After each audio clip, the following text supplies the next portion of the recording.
Hi, everybody. This is Elenbaas from Nightlight Astrology. It is Saturday, November 23rd, and I'm sitting down to take a look at two different birth charts this morning.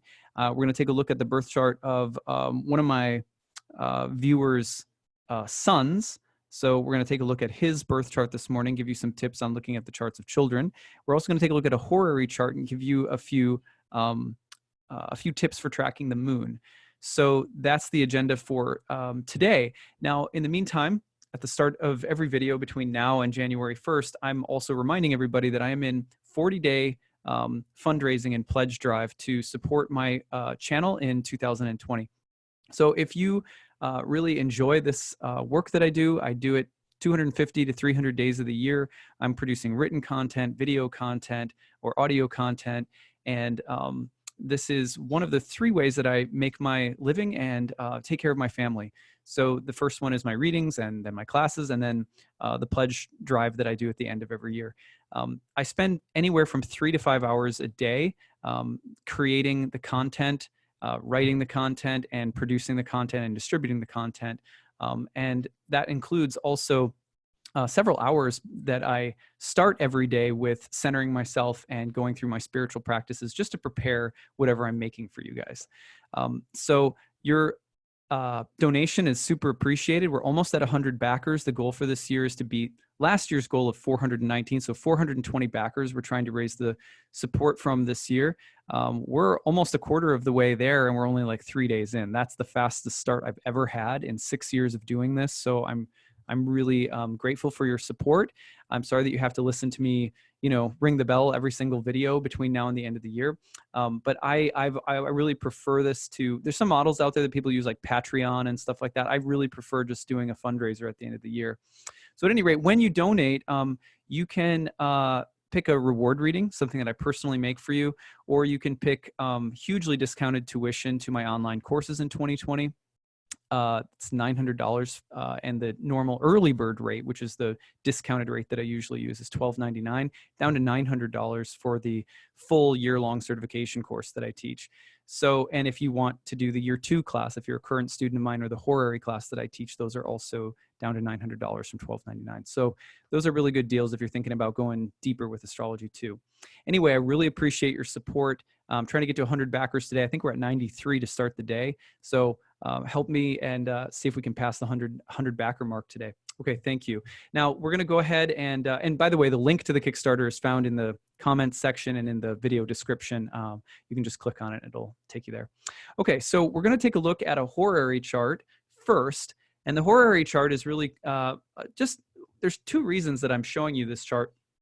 The main reason that I'm showing you this chart is because the answer to this chart demonstrates a technique that can be used in your everyday life, and it's just incredibly helpful. So all right, let's go ahead and take a look at this question. This question comes in from someone who said, will I work for them again eventually? This is someone who had been hired by a company on a contract. It was a temporary contract.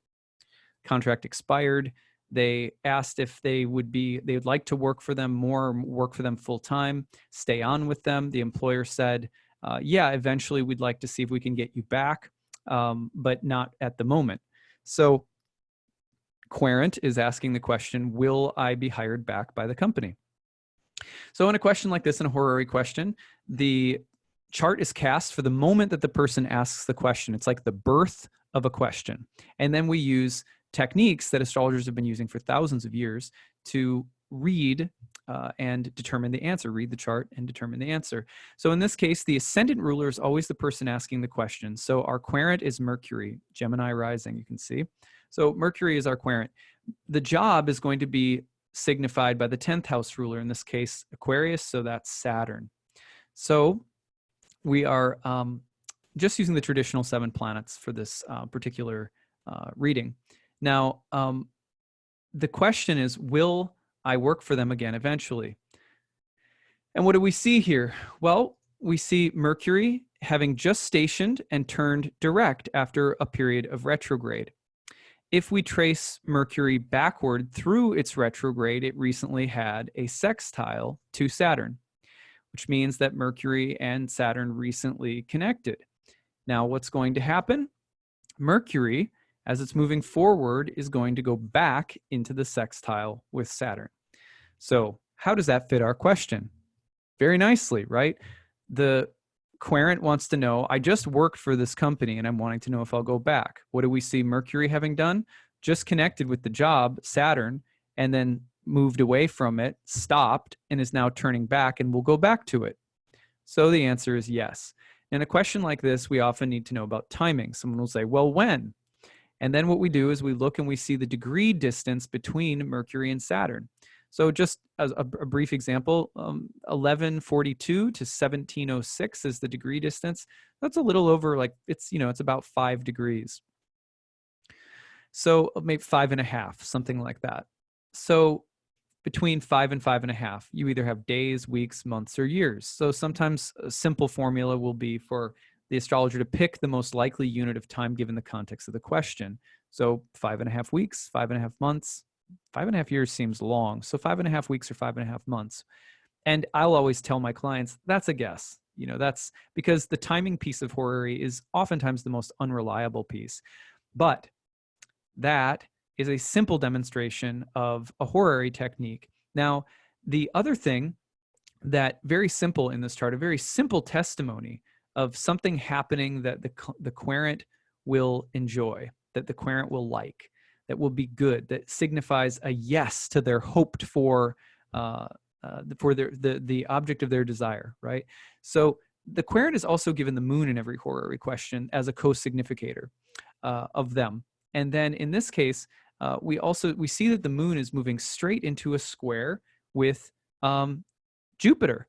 And the moon, not only that, but the moon is sandwiched between the rays of the benefics. You might have seen me give a talk a few days ago that was on malefic enclosure. This is benefic enclosure. You've got the ray of Jupiter at 27, and there we go. And the ray of Venus at 24 on either side of the moon. So those rays are encapsulating the moon. The moon is therefore in a benefic enclosure.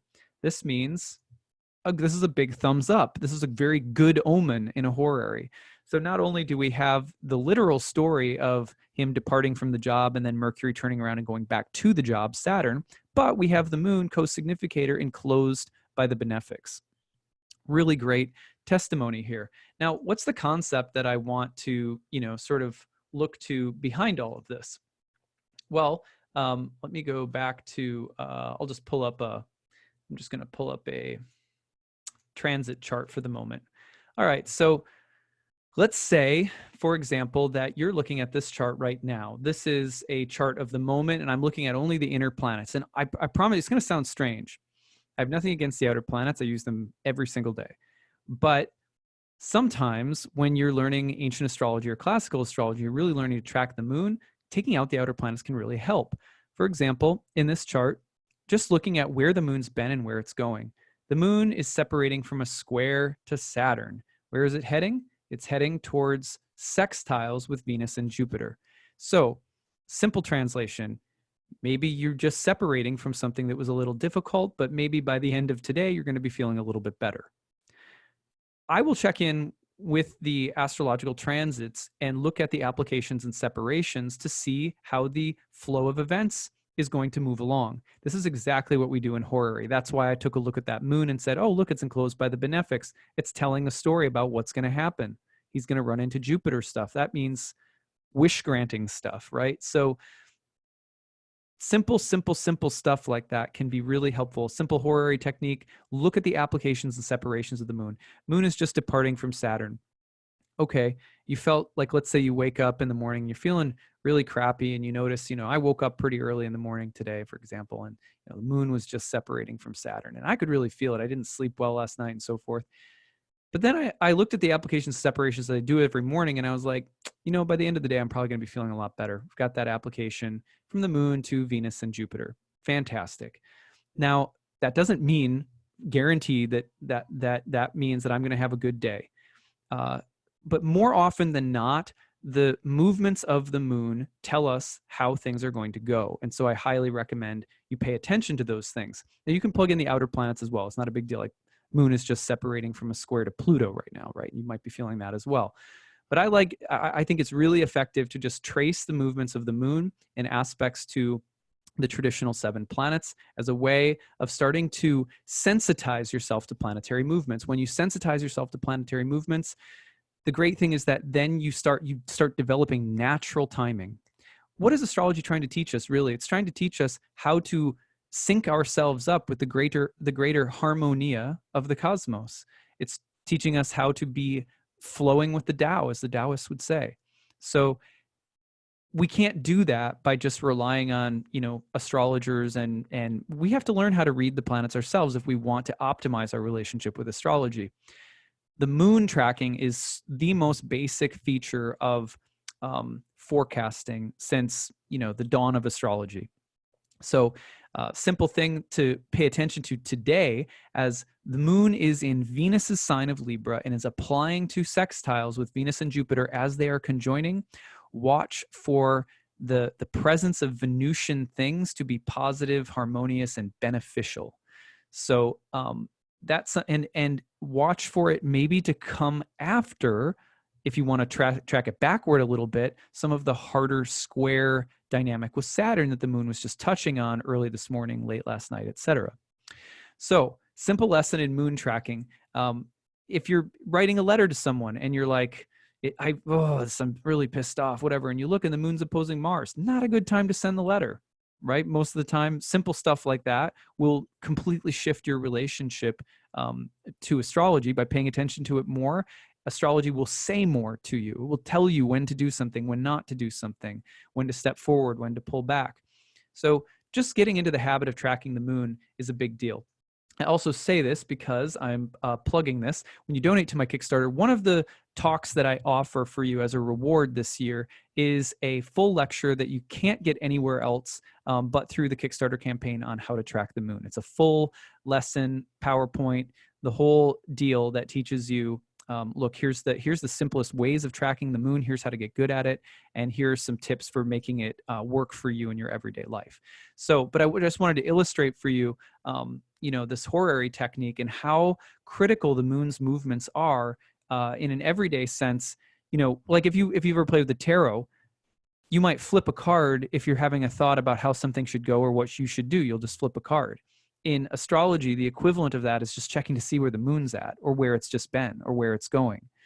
So the sky is always telling a story. The sky is a moving mandala of omens. Anytime we want to look at it, with sincerity in our heart, ritualistically, with a prayerful observance, and it will help us to reflect upon and understand our situation. And that starts in ancient astrology with the moon, who is the ruler of this realm of fortune and the constant flux and flow of events in time space. That's the moon's job. Okay, so we're done with that. Now I want to shift over to talking about E's sun's chart. E is a client of mine, and E was good enough to let us check out her sun's chart. And I promised her a long time ago that it was a really nice chart to look at a few things.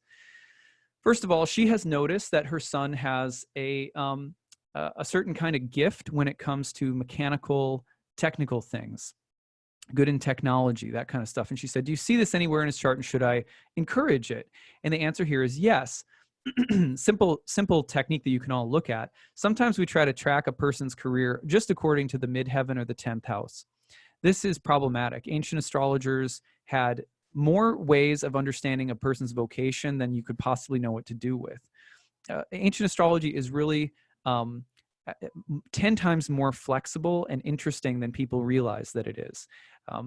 And so in that respect, the reason that we can see, like you would see in this chart, the 10th house ruler is the moon in Aries in the 7th house. It could be that the moon in Aries in the 7th house will really tell us a lot about what E's sun is going to do for a living. But if she's already seeing some gifts and skills around technical things, there's a reason for that. And we can look at, there's going to be other factors in the chart that give us a sense of what this person might be really good at. Anytime you see a stellium of planets in a chart, it's going to be hard for that person to not embody those themes and qualities in a very big way, including their career. Does it matter what house it's in? Absolutely not. If you have a stellium of planets anywhere in the chart, that stellium of planets has a big say in the person's life. And here we see a stellium of planets in Virgo. The Saturn in Virgo in particular is in an exact sextile with the midheaven as well, which means that the Saturn in Mercury's sign of Virgo will have a significant influence upon the career. So you could end up trying to combine lunar things, lunar martial things with the moon in Aries, as well as mechanical things or more technical rational skills, or like the trade of a craftsman or the skill set of an engineer, a scientist, a mathematician. These are the qualities of Saturn in Mercury's sign. For example, you could see someone working as an engineer on airplanes in the military. That's very moon in Aries, Mars sign, very martial, as well as someone who has the more technical, rational skill set of a big stellium in Virgo. You could also see someone who is some kind of technician or engineer in the military, or in any, in any other, I mean, there's many other places, not just the military. The reason I'm using the military is just sort of easy way of talking about the moon in Aries that has to play a role in the career here as well. But suffice it to say, big stellium in Virgo with an exalted Mercury in Virgo, this person's definitely going to have the more scientific, objective, rational skill set. However, Venus has to play a role in his life. It's really important because Venus is his ascendant ruler. He was born Libra rising. Venus is in the 12th house and it's fall, turned away from the ascendant, which means he's got to figure out a way of incorporating Venus into all of this. That might be the artistic, the romantic, the sensitive. And this mother in particular said that he also has a real sensitive side to him, as well as a sort of really temperamental and hot-headed, impatient side. So that's an interesting combination. First of all, it sounds like, I don't know, it kind of sounds like a young boy to me in a lot of ways. Like, I think I was probably like that too in some ways. But the point is that just to validate what mom is asking first, which is, does he have any ability to be an engineer, mechanic? Because he likes taking things apart. He likes putting things back together, uses wrenches and stuff like that. And so the answer here is, yeah, he's got a big stellium in Virgo. Mercury Saturn in Virgo is a great craftsman, a great technician, someone who has the ability to analyze and to deconstruct and to put together. It's earthy, it's practical, and it's technical. Venus has to play a role though. Look at that. Venus and Mercury are in a very tight conjunction with one another. So he does have to figure out how to incorporate the Venus. That's going to be important. The other thing she asked is, she's a single mom who's raised him on her own for a long time. And she said, he is pulling away from her a bit more, and she wants to be able to maintain a good relationship. What can we say about that? Well, here we see the moon in Mars's sign in the 7th house, and it is opposed to Mars in the 1st house, and Mars is in its detriment in Venus's sign. Yeah, so, it's difficult to individuate in this world, no matter who you are, right? Like, it's just difficult. But growing up with a single parent, it's also, the challenge is to cut the umbilical cord at some point. You've been it's just been the two of you. You've been a little bit more fused in your life than probably a lot of, young men are. And so my advice here is Moon Mars opposition by whole sign. He is going to need at certain times in his life to try to more forcefully cut that cord, cut the umbilical cord, the metaphorical umbilical cord between the two of you, because you've been more fused together. That's been probably in some ways a good thing. It's going to lend to him having some really strong, like caring sensitivities, but he's also going to feel really frustrated by them at times, because he's also learning how to stand apart from you and define himself more individually. And that could be painful for you at times, but try not to guilt him or make him feel bad about the need to do that. Try to hold space for him in doing that in healthy ways. So, and this Moon Mars opposition can turn into someone who wants to fight on behalf of those who are less fortunate. It can be someone who has a really strong athletic drive, or someone who wants to do things to save other people's lives, like a firefighter or a paramedic or something like that. So, but he's also going to need to figure out how to be independent. And it's complicated, right? He's got Venus in her fall in the 12th house as ascendant ruler, and Mars in the 1st house in detriment in Venus's sign.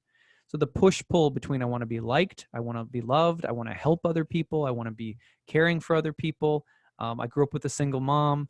I'm a young man, but I also need I need to figure out how to stand alone, stand apart, cut the cord, etc. That's not going to be an easy dance for him, but I promise you it probably will express itself in terms of the vocation he chooses.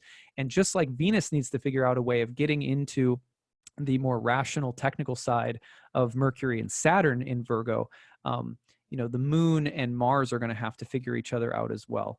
Am I a hero, helper, caregiver, advocate, guardian, but also how do I make sure I'm standing on my own and not getting sucked into what I feel are the demands being placed upon me by others.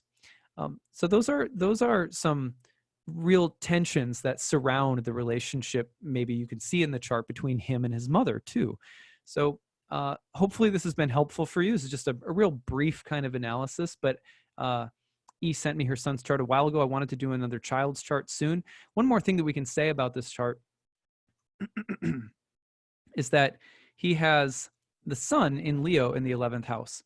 And that's a really well dignified sun in a house that typically means has association with friends, allies, benefactors. It was traditionally called the joy of Jupiter in the house of good spirit.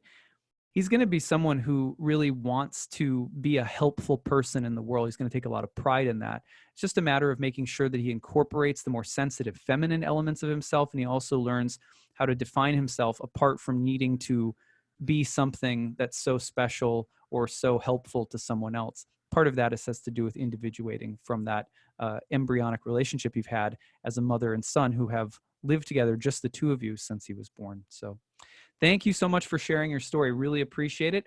I hope that you've enjoyed today's little lessons. This has been fun. Again, I am almost to 100 backers. Please help me get there. If you value this work, if it gives you something good, I pour my heart and soul into it. I love all you guys, and I promise you in return, I'll give you my best work in 2020. So thanks so much and have a good day.